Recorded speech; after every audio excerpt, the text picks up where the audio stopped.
Wait, go. Jesus Christ. Good afternoon. This is Dennis Hubbard in a Nottinghamshire garden, which is full of exotic fruits, including kiwi, which is normally grown originally in New Zealand, but people have cottoned onto it in Chile, Italy and everywhere else. But the best kiwi are from New Zealand. But with a kiwi plant, you have to have a male and a female, and never ever prune a kiwi plant, because that will stop it fruiting.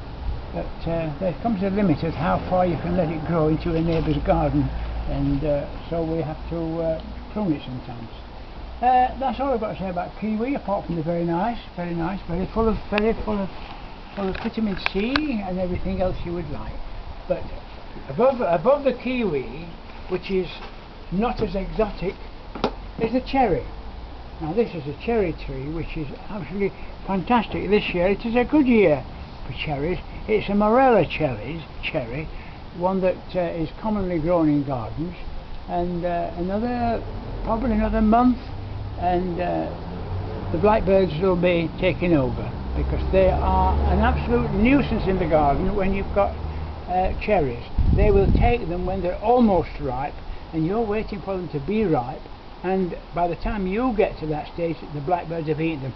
You can cover them with everything and tie them up hard, but nevertheless the blackbirds will get in somehow. So that is the drawback with cherries. Plum tree here, I can't see much fruit, but of course they're very tiny at this time of year, and they're not very visible. But it's a Victoria plum, which is one of the most popular plums, and they are absolutely delicious, absolutely marvellous. Very expensive in the shops, so it is well worth buying a plum tree. They don't all have to be this height. You can keep them down and still get a wonderful crop. Now we move on from the, we're moving on from the cherry trees, plum trees. Now we've got the apple over there, and the apple has been let grow too high, but you can harvest them very low down if you keep the tree down. People say, how tall will the tree grow? It'll only grow as tall as you want it to be. You can keep it down and still have the fruit. That's about all we've got covered for today. We'll close the thing now. Oh, we have a Montana here. We have a Montana here. This is a very popular one, very popular with birds, because they like to nest in the Montana, and as you can see, it grows very over a very wide area, and very cheap, very easy to buy. So that I would recommend is Montana, Clematis Montana, cherry tree, plum tree, apple tree. Grow them all. And apart from that, we have over this side of the garden, just come with me, follow me.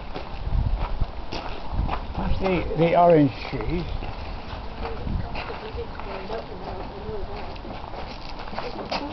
Now this, as you see from the blossom, is a Cercis. That is its Latin name, but actually it's a tree from the Middle East, and it's supposed to have been on a big bough where one of his disciples, Jesus, hung himself. He actually betrayed Jesus and hung himself from here. And the name of the disciple, I just can't see it for a moment. Pardon? Judas. Yes, it was Judas. Judas, who hung himself from a bough of these trees. These Cercis trees will grow to a height of 40 feet. 40 feet high and about 20 feet wide. You didn't tell me that when you planted that there. But there again, it's as I say, a tree can be any height. Why do you have a big tree in a garden? Because you don't prune it enough. If you prune the tree, and you have a small tree which bears just the same amount of blossom and fruit. And these apple trees here, they have been let go. They should have been pruned, but of course it's for shelter and security. Well, that's about all we've got for today. We'll see you tomorrow afternoon. Bye bye.